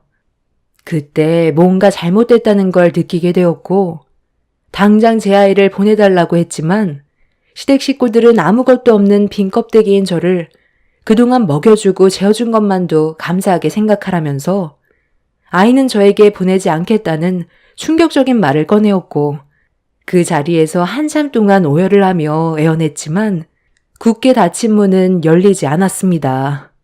이런 상황을 해결하기 위해 제가 할 수 있는 건 변호사를 선임하는 방법밖에는 없었어요. 그런데 법적 싸움을 하기 위해선 돈도 많이 필요했고 제가 가지고 있는 게 없다 보니 앞으로 어떻게 해야 될지 모르겠더라고요. 너무 막막했어요. 그래도 9년을 함께 얼굴 보며 가족처럼 지냈던 사람들이라 믿고 행동했던 건데 전 재산 압수하고 애까지 뺏어갈 거라곤 상상조차 하지 못했습니다. 상황이 좋지 않았지만 무슨 수를 써서라도 아이를 데려와야 할 것 같아 변호사와 상담도 하고 법적 준비를 하고 있었는데 남편한테 전화가 왔어요. 새 출발하게 해준 것만도 감사하게 생각하라면서 가진 것도 없는 제가 아이를 데려오면 뭘 해줄 수 있을 것 같냐고 아이의 미래를 위해서라도 쓸데없는 행동하지 말고 혼자 살라고 저에게 쐐기를 박았습니다. 남편의 말을 듣고 있던 저는 무슨 말이라도 해야 되는데 말문이 턱 막히더라고요. 저도 제 아이가 행복하길 바라지 불행한 삶을 사는 걸 원하지 않았거든요. 저처럼 가난을 물려주고 싶지 않았고 결국 법적 소송을 진행하려다가 아이의 미래를 위해 멈춰버리게 되었습니다. 제가 남편에게 준 재산은 앞으로 아이한테 들어가게 될 교육비라고 생각하라며 그렇게 전화를 끊었고 저는 그날 이후 매일을 눈물로 힘든 삶을 보내왔어요. 더 이상의 인생을 살아가는 게 무의미하게 느껴져 엄마의 곁을 따라가고 싶었고 한적하고 조용한 곳에 찾아가 해선 안 될 선택을 하려 했는데 그때 갑자기 핸드폰에 모르는 전화가 걸려왔어요. 혹시 제 아들이 아닐까 하는 마음에 목소리라도 들어보고 싶어 전화를 받았는데 자신이 변호사인데 상속 문제로 전화를 했다면서 아빠의 이름을 거론했어요. 별로 듣고 싶지 않아 전화를 끊으려던 찰나 아빠의 목소리가 수화기를 통해 들려왔습니다. 그리고 저와 전화 통화를 하던 변호사는 제가 상속 지분 1순위라며 문자로 보낸 주소로 일단 와달라며 아빠의 몸 상태가 안 좋다는 말과 함께 시간이 많지 않다고 저를 보고 싶어 한다는 말을 전달해 주었어요. 저도 인생의 막을 내리려 했지만 문득 엄마를 떠나게 하고 저에게 상처 준 아빠가 어떤 삶을 살고 있는지 두 눈으로 확인해 보고 싶었어요. 그래서 문자에 적힌 위치로 가보게 되었고 어느 저택 앞에 도착을 하게 되었습니다. 초인종을 누르니 좀 전에 통화했던 변호사라고 자신을 소개하면서 저를 집 안으로 안내했어요. 그렇게 들어간 집 안에는 제 아이보다 2살 정도 많아 보이는 아이 한 명이 저를 바라보고 있었고 변호사가 방문을 열면서 들어가면 된다는 말에 방 안으로 발을 들였는데 9년 만에 절연한 아빠가 저를 보며 미소를 띠고 있었어요. 9년 전과는 전혀 다른 모습으로 침대에 누워 있는데 몸 상태가 상당히 안 좋아 보였습니다. 저는 그런 아빠의 모습을 보면서 분노가 치밀어 화가 날 줄 알았는데 눈물부터 쏟아져 나왔고 왜 이렇게 살고 있냐며 그 자리에 주저앉아 버렸어요. 아빠는 대장암 말기로 시간이 얼마 남지 않았던 상태였습니다. 아빠는 저에게 미안하다는 말만 반복하면서 저에게 용서를 구하고 싶었지만 그동안 용기가 나지 않았다면서 자신의 잘못으로 인해 엄마가 세상을 떠났는데 너무 죄책감이 들어 차마 장례식장에는 갈 수 없었다며 아빠도 눈물을 흘렸어요. 아빠는 저에게 솔직하게 내연녀와 바람 피웠던 걸 인정했어요. 돈 많은 여자를 바에서 만났는데 그때 그 여자의 부모가 한날 한시에 교통사고로 세상을 떠나서 괴로워하고 있는 모습을 보고 위로를 해주다가 서로 눈이 맞게 되었고 그렇게 엄마 몰래 관계를 지속해오다가 극장에서 들키게 된 거라며 그때 당시 아빠는 지긋지긋했던 가난이 싫어 엄마와 저를 버리고 돈 많은 상간녀와 새 삶을 살게 되었고 그렇게 지내던 도중 아이가 생기면서 가정을 꾸리고 살아가다가 상간녀가 췌장암으로 몇 년 전에 먼저 떠났다는 걸 듣게 되었습니다. 혼자가 되어버린 아빠는 상간녀와의 사이에서 낳은 자식을 키우다가 몸에 이상을 느꼈고 검사 결과 대장암 말기 판정을 받게 되는 악재가 계속 이어져 버리게 된 거였어요. 그리고 혼자 남겨진 아이가 걱정돼 아빠는 저에게 모든 재산 상속권을 넘겨주는 대신 죄 없는 아이를 보살펴달라는 부탁을 하게 된 거였습니다. 그렇게 아빠가 살아온 인생에 대한 모든 설명을 듣게 된 저는 슬픔과 분노가 공존했지만 저는 아빠가 되려 저에게 기회를 준 것 같았어요. 현재 저에게 놓인 상황에서 할 수 있는 건 아무것도 없었던 상태였는데 아빠가 나타나 많은 재산을 저에게 상속해 주겠다는 약속을 했고 저는 그런 아빠를 이용해 시댁에 있는 제 아이를 데려오고 싶었습니다. 그래서 저를 내친 그 인간들에게 한 맺힌 복수를 하기 위해 아빠의 도움을 받아 변호사를 선임해 법적으로 시댁 식구들과 싸우게 되었고 저는 전 재산을 압수당했던 거와 아이까지 뺏겼던 걸 전부 다 돌려받을 수 있었어요. 정말 힘든 싸움이었지만 아빠의 도움이 없었다면 저는 평생 제 아이를 되돌려 받을 수 없었을 겁니다. 그리고 지금 현재 아빠에게 남은 시간은 3달 정도 주어진 상태입니다. 제 옆에는 아빠와 상간녀 사이에 낳은 자식이 있어요. 아빠는 저에게 모든 재산을 넘겨주는 대신 아빠와 상간녀 사이에서 태어난 아이를 제가 돌봐주길 바라고 있습니다.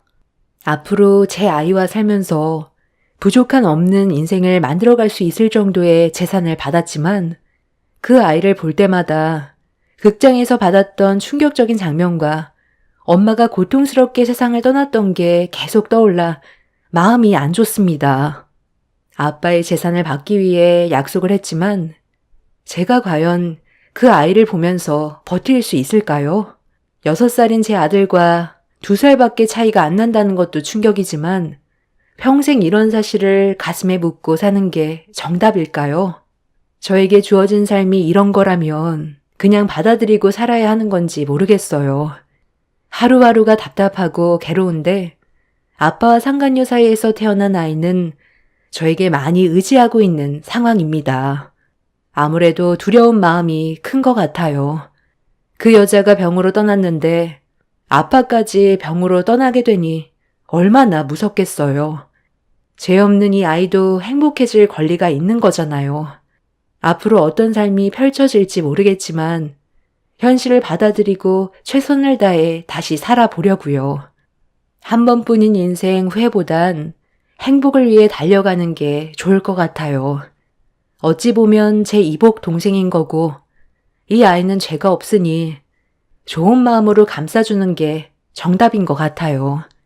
제 사연 들어주신 분들 감사합니다. 안녕하세요. 저는 40대 중반 여자입니다.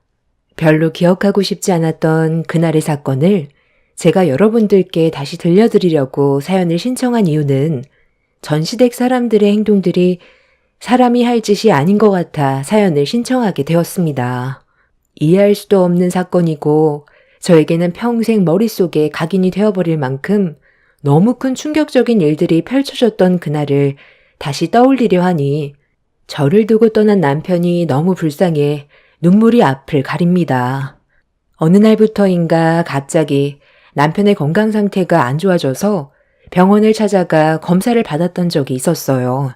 그리고 검사 결과지를 받아들었을 때 저는 심장이 철렁 내려앉을 정도로 엄청난 충격을 받았었고 남편도 예상치 못한 진단 결과를 받게 되면서 말을 이어나가지 못하고 있었어요.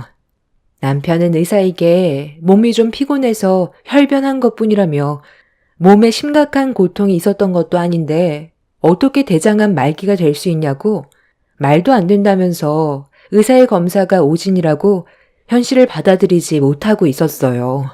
저도 의사의 말을 믿고 싶지 않았는데 의사는 저희 부부에게 다른 병원에 가서 검사를 받아봐도 똑같은 결과가 나올 거라며 분명 몸에 통증이 있었을 텐데 단순히 피곤 때문에 일시적인 거라고 생각해 그냥 진통제 먹고 넘어가는 경우가 대부분이라 나중에 병원을 찾았을 땐 이미 경과가 많이 지난 상태로 온다는 의사의 말을 듣게 되었습니다. 정말 하늘이 무너져 내리는 느낌이 어떤 건지 알겠더라고요. 남편과 함께 할 수 있는 시간이 많지 않다는 말을 들었을 때 눈물이 왈칵 쏟아졌고 남편은 동공의 눈빛이 풀린 상태로 멍하니 바닥을 바라보고 있었습니다. 몸이 좀 아파도 내색을 안 하던 남편이었던 터라 전혀 알 수 없었던 대장암은 저희 부부에게 절망을 안겨주었고 이 문제로 집안은 난리가 나게 되었습니다. 남편이 병들어 아프게 된 건 전부 다 제 탓이라며 시모는 남편의 손을 잡고 오열을 했어요. 엄마보다 먼저 세상을 떠나면 어떡하냐고 한참 동안 눈물을 흘리던 시모는 저를 노려보며 막말을 퍼부었습니다. 내 아들이 이렇게 될 때까지 넌 도대체 뭘 한 거야? 대장암 말기라는데 어떻게 모른다는 말을 할 수가 있어? 이게 말이 된다고 생각하니?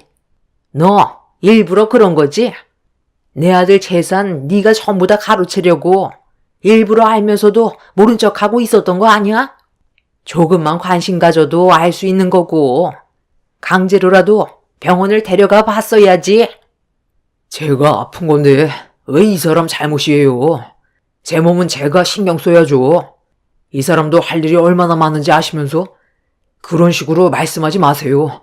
저희가 여기 온 건 얼굴 붉히면서 싸우려는 게 아니잖아요. 저희가 왜 그동안 오지 않았었는지 잘 생각해 보세요. 끝까지 저에게 상처를 줄 거예요? 잘못도 없는 이 사람을 계속 안 좋게 몰아가면 저도 더 이상 여기 올 수 없어요. 앞으로 길어야 6개월이라고 했어요. 그럼 그 전에 잘못될 수도 있다는 건데 저에게 남겨진 시간을 좋은 기억으로 만들어가고 싶지 마음 불편하게 눈 감고 싶지 않아요. 그러니까 더 이상 이 사람 탓하지 마세요. 마지막 부탁인데 들어줄 수 있죠? 오늘은 잠깐 얼굴만 보려고 온 거라서 나중에 다시 시간 내서 올게요. 그리고 제가 세상을 떠나도 이 사람한테 뭐라고 하지 마세요. 부탁이에요. 남편에게 주어진 시간이 얼마 남지 않게 되자 주변 정리를 하기 시작했는데 자식된 입장에서 시부모 얼굴은 봐야 할 것 같아 시댁을 가긴 했었지만 기분은 좋지 않았어요. 5년 전에 시댁 식구들과 한바탕 크게 싸운 적이 있어서 그날 이후 아예 연락을 끊고 살았거든요. 남편은 식당을 몇 개 운영하는데 꽤 크게 운영을 하고 있어서 재산이 적지 않은 편이에요. 체인점도 몇 개 있을 만큼 사업이 잘 됐었고 집안의 가장이기도 해서 시댁 식구들에게 도움도 많이 줬었어요. 그런데 시간이 지날수록 바라는 게 점점 더 많아졌고 날이 가면 갈수록 시댁 식구들이 남편을 돈으로만 생각하고 있는 게 느껴져 제가 한번 시댁 식구들에게 불만을 털어놨던 적이 있었어요. 아무리 가족이라도 어느 정도가 있는 건데 지나칠 정도로 금전적인 부분에서 너무 많은 걸 바라다 보니 남편도 힘들어하고 있었고 그런 모습 제가 더 이상 지켜보고 싶지가 않아 시댁 모임 때 조심스럽게 한마디 했다가 집안이 한번 난리가 났었고 그날 이후 시댁 식구들과 연을 끊게 되었던 거였어요. 최대한 좋게 서로를 이해하고 배려했다면 더 이상의 문제는 없었을 텐데 시모가 자기 아들 돈 쓰는 것까지 눈치를 봐야 하냐고 화를 내면서 제 머리채까지 잡아버려 걷잡을 수 없을 만큼 상황이 정말 심각했었죠. 저희 집에 몇 번 더 찾아오긴 했었지만 만나주지 않았고 저희 부부가 단호하게 행동을 하게 되자 시댁 식구들은 먼저 손을 내밀게 되었습니다.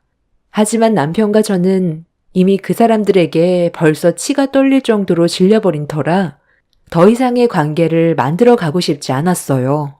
남편도 그걸 원했었고 그렇게 얼굴을 안 보며 살아오는 동안 5년의 시간이 흘러버리게 된 거였죠.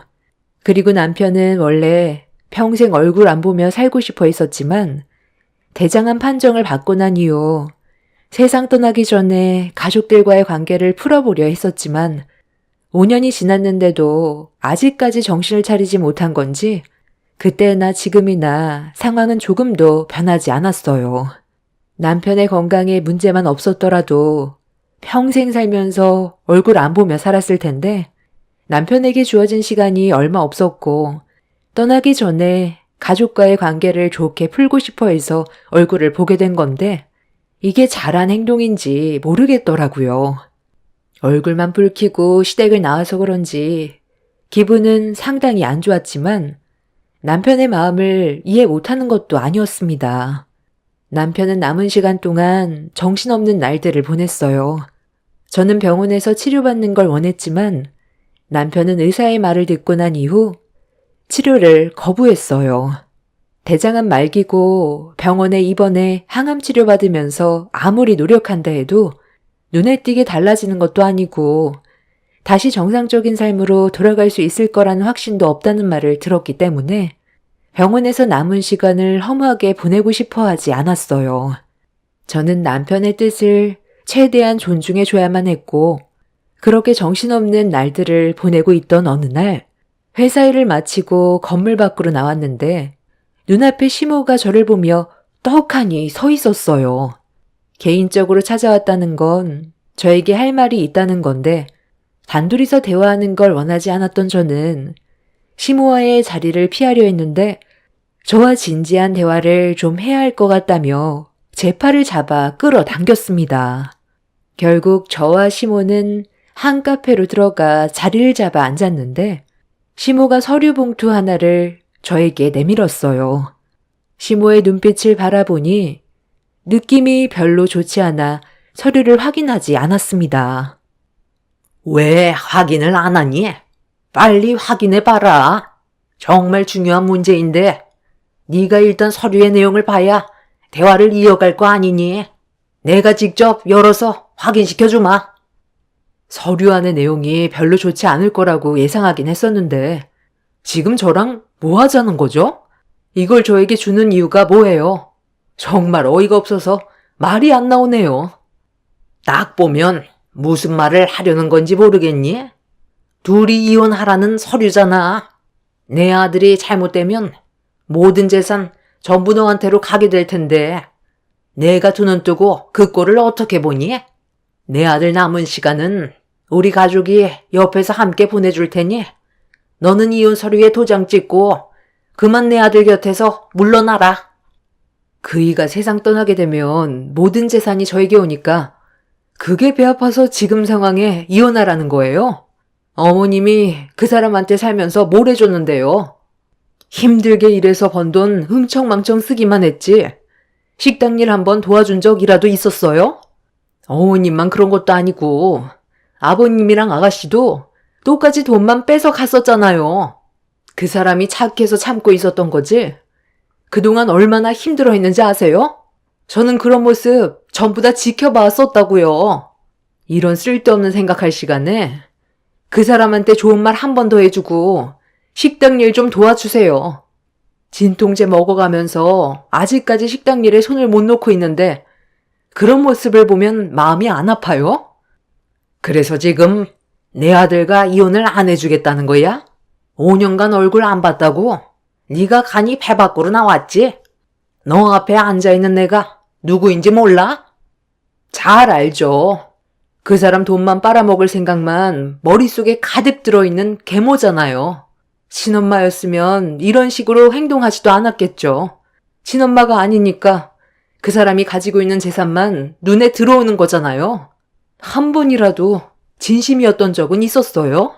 말로만 엄마인 척 하지 말고 엄마 역할 좀 제대로 하고 말하세요. 내가 그동안 걔를 어떻게 키웠는데? 어렸을 적부터 어버 키웠어. 없는 형편에도 최선을 다해 왔었다고. 내가 뒷바라지 해주지 않았다면 지금의 위치까지 왔었을 것 같아? 과거에 힘들었던 것만 생각하면 아직까지도 눈시울이 붉어진다. 내가 희생하면서 살아온 만큼에 대한 대가는 아직 제대로 받지도 못했어. 시부는 시모와 오래전에 재혼을 했었는데 그때 가정 형편이 어려워서 꽤 힘들었다는 말을 남편에게도 들은 적은 있었지만 성공해서 그동안 금전적인 지원을 많이 해줬으면 그걸로 만족하면 되는 건데 사람의 돈 욕심은 한도 끝도 없다고 바라는 건 지나칠 정도로 많아서 결국 연락까지 끊었던 건데 5년 만에 남편이 암에 걸려 가족들 앞에 나타나 다시 좋게 풀자고 했는데 저에게 이혼 서류를 내밀 거라곤 전혀 상상조차 하지 못했습니다. 시모는 저를 노려보면서 자기 아들이 눈 감기 전에 무조건 이혼하라고 강압적인 행동을 보이는데 그 모습을 지켜보고 있던 저는 상대할 가치가 없다고 생각해 그냥 자리에서 일어났어요. 시모는 그런 저를 일그러진 얼굴로 바라보더니 일을 크게 만들지 말라면서 화를 냈지만 그냥 무시했어요. 어차피 남편 떠나면 평생 얼굴 볼 일 없는데 제가 굳이 시모에게 쩔쩔맬 필요는 없었어요. 그렇게 카페에서 나와 집으로 가려고 회사 앞 주차장으로 걸어가고 있는데 길 한복판에서 엄청난 일이 터져 버렸네요. 시모가 인기척도 없이 제 뒤로 달려와 순식간에 머리채를 잡아 흔들었어요. 사람들이 순식간에 몰려들었고 저는 시모에게 당장 손을 놓으라고 화를 냈지만 시모는 자기가 원하는 대로 하지 않는다는 이유 때문에 흥분을 가라앉히지 못하고 분노를 표출했어요. 소송으로 갈 수도 있었지만 저도 그동안 시모에게 쌓였던 분노가 하늘을 찌를 만큼 컸기 때문에 이때가 제 화를 풀어낼 수 있는 기회라고 생각했어요. 그래서 저도 시모의 머리채를 잡아 사정없이 흔들었고 힘으로 밀린 시모는 당황했는지 손을 풀었지만 저는 이번 아니면 2번 다시 시모에게 받았던 정신적인 스트레스를 풀 수 있는 기회가 없을 것 같아 끝까지 놓지 않고 사정없이 흔들어 버렸어요. 시모는 비명을 지르면서 주위 사람들한테 도움을 요청했고 시민들은 시모의 말이 끝나기가 무섭게 저와 시모를 떨어뜨려 놓았습니다.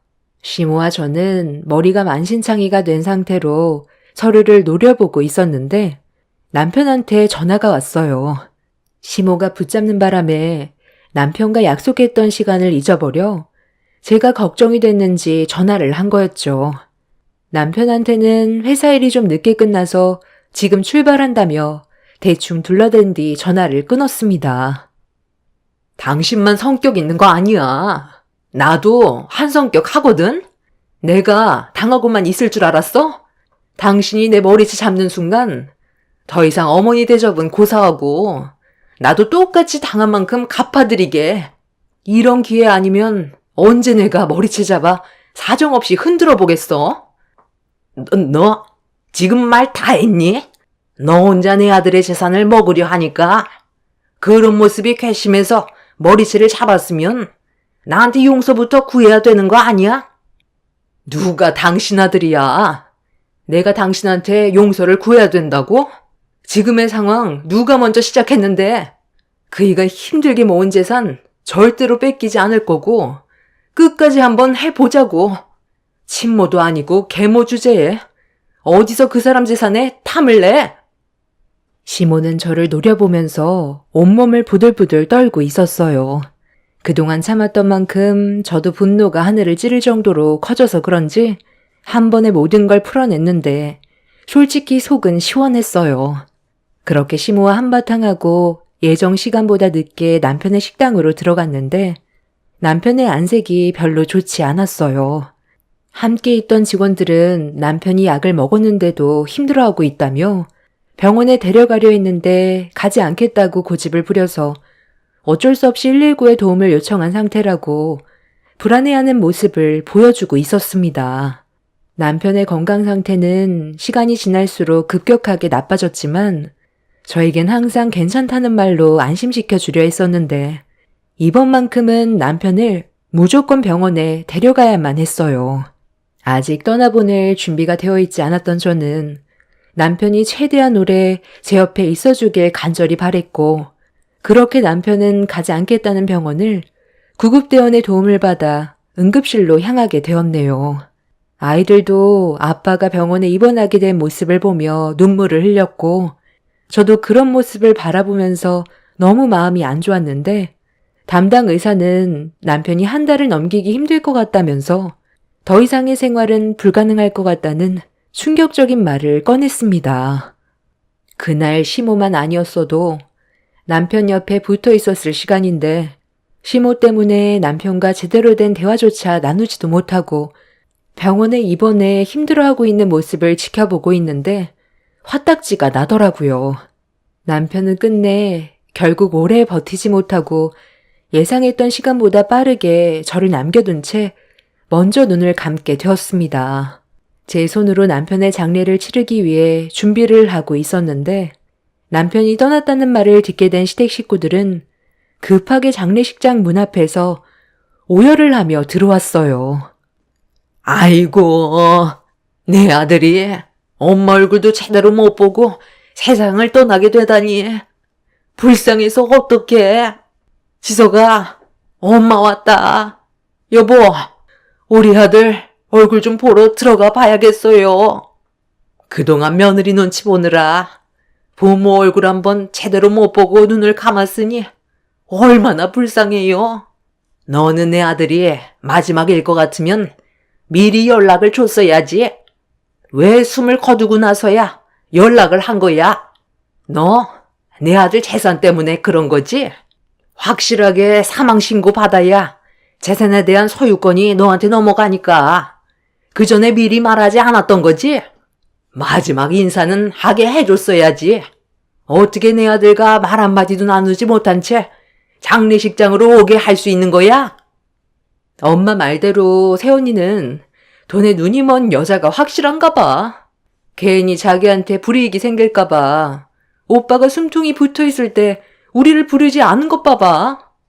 나는 그래도 며느리니까 우리를 가족으로 생각한다면 내 아들의 마지막 순간이라도 보여줄 줄 알았었는데 감히 내 허락 없이 장례까지 시작해? 다들 정말 웃기시네. 내가 왜 미리 연락을 드려야 되는 거죠? 마지막 순간 보면 뭐해요. 어차피 그 사람 앞에서 돈 얘기 말곤 할 말도 없잖아요. 세상 떠나려고 준비한 사람한테 돈 달라고 엄청 닥달했겠죠. 마지막 순간 마음 편히 보내주고 싶어 일부러 부르지 않았던 건데 나는 정말 잘한 결정이라고 생각하는데요. 시댁 식구들은 저를 무섭게 쳐다보면서 장례식장에서 난리를 쳤지만 저는 이미 남편이 떠난 충격 때문에 정신이 온전치 못한 상태라 시댁 식구들을 무시하며 남편의 안치실에 들어가려는 순간 갑자기 시모가 저에게 달려들었고 또다시 제 머리채를 잡아 버렸어요. 그리곤 한다는 말이 남편 소유로 되어 있는 98억짜리 사옥을 넘기라며 자기 아들 거 돌려내라는 황당한 말들을 늘어놓기 시작했어요. 남편의 장례에 집중을 해야 되는 시간인데 제 얼굴을 보자마자 남편 명의로 된 사옥을 달라고 제 머리채를 잡아 난리치는 시모 행동이 저를 또 욱하게 만들었고 저도 시모의 머리채를 잡으려는 순간 신우까지 저에게 달려들어 장례식장을 난장판으로 만들어 버렸어요. 결국 장례식장 안에서 시댁 식구들과 한바탕 몸싸움이 일어났는데 그 순간 안치실에서 달려나온 장의사가 제 옆으로 다가오더니 한마디를 꺼냈어요. 그리고 저는 그 말을 듣자마자 사색이 되었고 옆에서 같이 듣고 있던 시댁 식구들 또한 제 머리채를 잡고 있던 손을 놓으면서 화들짝 놀란 얼굴로 저를 바라봤어요. 장의사의 말에 순간적으로 놀란 저는 급하게 안치실로 달려갔는데 눈앞에 보이는 충격적인 광경에 입을 다물지 못했어요. 시부가 남편의 입안에 있던 금이빨을 제거하려는 말도 안 되는 행동을 저지르고 있었습니다. 염습 작업할 때 금이빨의 경우 제거를 하기 때문에 굳이 들어오지 않으셔도 되는데 저희가 몰래 가져간다고 이분께서 직접 뽑아간다는데 이게 고인의 아버지로서 할 짓입니까? 벤치는 또 어디서 났는지 안치실에 들어올 때 이미 한쪽 손에 들고 있었는데 제가 장의사로 일하는 동안 이런 경우는 처음 겪어봅니다. 내 자식 금이빨 내가 직접 가져가서 팔아먹겠다는데 너희들이 뭔 상관이야? 저리 좀 비켜보라니까. 아직 어금니 쪽에 3개나 남아있다고? 지금 뭐 하는 짓이야? 돈이 없는 것도 아니고 금이빨 팔아서 얼마나 나온다고 팬치까지 가지고 와서 안치실에서 이 난리를 치는 건데. 왜? 네가 금이빨까지 전부 다 가져가려고? 얘가 아주 돈독이 제대로 올랐네. 여보, 거기 있는 거 마저 빼서 가져와요. 그리고 우리도 법적으로 소송 걸읍시다. 엄마, 그건 당연한 거지. 오빠가 가지고 있는 재산 전부를 새언니가 몽땅 가져가는 건 불공평하고 말고 차라리 장례식도 우리가 치르는 게 좋겠어. 부의금 들어오는 것까지 전부 새언니 입으로 들어가는 거잖아. 우리 아빠 작업해야 되니까 다들 나가세요. 아빠, 오빠 몸에서 돈 되는 게 금이빨밖에 없어? 시부의 충격적인 행동에 입을 다물지 못했던 저는 경악을 했고 시부의 손에 들고 있던 팬츠를 빼서 던져버렸어요. 그리고 한쪽 손에 쥐어져 있던 남편의 이를 돌려달라며 빼앗으려 하자 시부는 자기 아들 몸에 있는 건 전부 다 자기 거라면서 저를 강하게 밀쳐버렸습니다. 신우와 시모는 넘어진 저를 안치실 밖으로 내쫓으려는데 저는 남편의 모습이 망가지는 걸 원하지 않아 이를 악물고 달려들었어요. 온몸으로 남편을 건들지 못하게 막아서자 시부가 뒤에서 제 머리채를 잡아 강하게 바닥으로 패대기를 쳐버렸네요. 저는 온몸에 힘이 빠져 오열을 하며 땅을 치고 있는데 갑자기 남편이 부들부들 떨었어요. 순간적으로 벌어진 상황이라 저와 시댁 식구들은 엄청난 충격을 받았고 눈이 떠진 남편의 눈동자와 마주친 사람들은 경악을 하며 비명을 질렀습니다. 시댁 식구들은 상상조차 하지 못했던 상황이 눈앞에 펼쳐져 다리에 힘이 풀려 그 자리에 주저앉았고 눈을 뜬 남편과 눈이 마주친 시부는 온몸이 굳어버려 손에 쥐고 있던 남편의 금이빨을 바닥에 떨어뜨렸습니다. 시모와 신우는 살려달라며 안치실에서 도망을 쳤고 시부는 엄청난 충격을 받았는지 온몸을 떨면서 뒷걸음질 치다가 급하게 안치실을 빠져나갔어요. 그리고 그날 이후 시댁 식구들은 장례식장에 그림자도 안 비쳤네요. 남편이 살아났다고 생각을 하는 건지 아니면 갑자기 움직인 남편 때문에 충격을 받아서 무서운 마음에 장례식장에 오지 못하는 건지 알 순 없었지만 남편은 확실하게 세상을 떠난 거였어요. 장의사의 말에 의하면 부패하면서 생기는 가스가 몸을 떨게 만들거나 안압이 올라가면서 눈이 떠지는 경우도 간혹 있는 일이라 별일이 아니라고 했지만 이런 광경을 처음 목격한 저와 시댁 식구들은 엄청난 충격으로 다가왔었죠. 그렇게 저는 그날 이후 남편의 장례를 무사히 치르고 남편의 물건을 정리하면서 아이들과 새로운 지역으로 이사해 다시 새 출발을 하려고 준비하고 있었는데 늦은 저녁에 시댁 식구들이 저희 집에 찾아왔어요. 쉬지 않고 문을 두드리길래 민원이 들어올까봐 열어주었는데 저를 보자마자 시댁 식구들은 남편이 가지고 있던 98억 4억 얘기를 꺼내더라고요. 남편의 장례식장에서 난리를 치고 오지도 않았던 사람들이 이제 와서 건물을 달라고 하는 게 어이가 없어서 대화할 가치도 없는 것 같아 문을 닫으려는 순간 법대로 하겠다면서 다짜고짜 저를 밀치며 들어왔습니다. 그때는 너무 놀라서 도망쳤던 것 뿐이고 이건 재산 관련 문제이니 확실하게 짚고 넘어가야 하지 않겠니? 어찌됐든 너 혼자 모든 재산을 가져갈 수는 없는 거다. 그럼 법대로 하면 되지. 여긴 왜 찾아왔어요? 변호사 선임해서 법대로 진행하세요. 저도 법대로 할게요. 저는 그 사람이 읽어낸 재산을 순순히 넘겨줄 순 없거든요. 내가 할 수 있는 모든 방법을 동원해서 맞서 싸울 거예요. 무작정 찾아와서 4억을 달라고 하면 내가 네 드릴게요. 할 줄 알았어요? 그래서 그 4억을 나한테 넘기지 않겠다는 거지? 그래! 무슨 뜻인지 잘 알겠다. 너한테 마지막 기회를 줬는데도 끝까지 고집 부리겠다 이거지? 남편이 살아있을 때 아무것도 해준 것도 없으면서 눈앞에 보이는 남편의 재산만 탐하려는 시댁 식구들을 상대하고 싶지 않았어요. 그래서 법적으로 싸우겠다며 강하게 나왔고 시모는 저에게 후회하지 말라며 시부와 신우를 데리고 다시 집으로 돌아갔습니다. 어떠한 계획을 가지고 있는지 전혀 모르는 상태라 시댁 식구들이 돌아간 이후 불안해서 잠도 제대로 잘 수가 없었어요.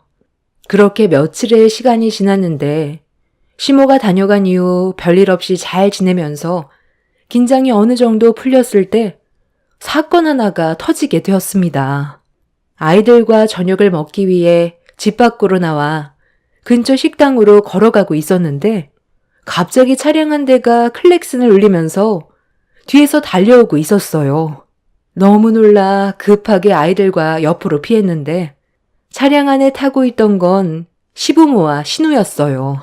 하마터면 저와 아이들이 크게 사고가 날 뻔했던 상황이라 화가 머리끝까지 올라와 뭐 하는 짓이냐고 소리를 지르자 그 인간들이 차에서 내리더니 저와 아이들이 있는 곳으로 걸어오면서 한다는 말이 저희 가족이 세상을 떠나야 남편의 재산을 가져갈 수 있지 않겠냐며 긴장을 늦추다간 남편 곁으로 따라가게 될 거라면서 저희 가족을 위협했어요.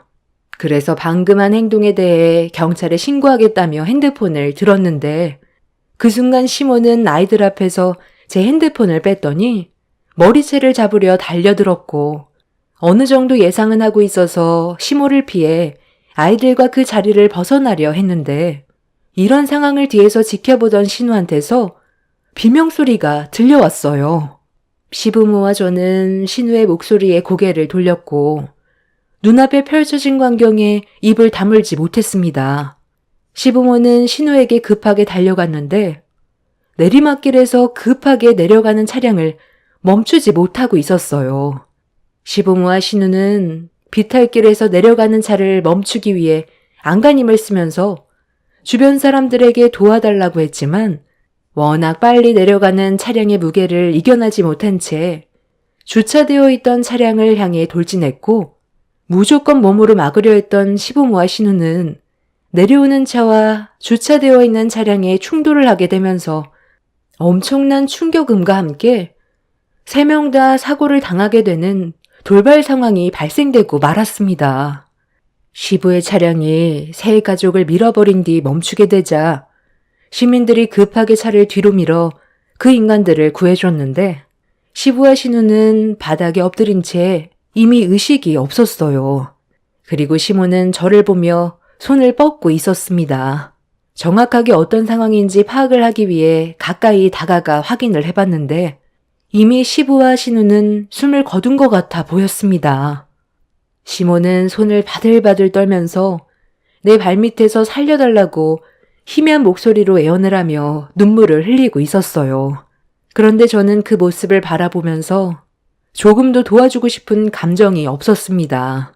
그 인간들은 저와 아이들을 향해 차로 돌진했었고 저희 가족의 신변을 위협했었기 때문에 어떠한 도움도 주고 싶지 않아 제 신발을 붙잡고 있던 시모의 손을 뿌리쳤어요.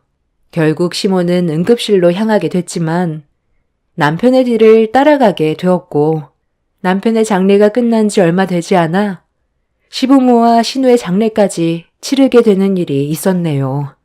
죄를 짓곤 살아갈 수 없다더니 그 인간들은 본인들이 저지른 행동에 대한 죄값을 치른 것 같아요. 저에게는 너무 큰 충격적인 사건이었고 지긋지긋했던 그 인간들을 더 이상 안 봐도 돼서 아이들과 저는 안전한 삶을 살아갈 수 있어서 한편으론 다행이다 싶었어요. 그 인간들의 욕심이 부른 죄값이라고 생각합니다.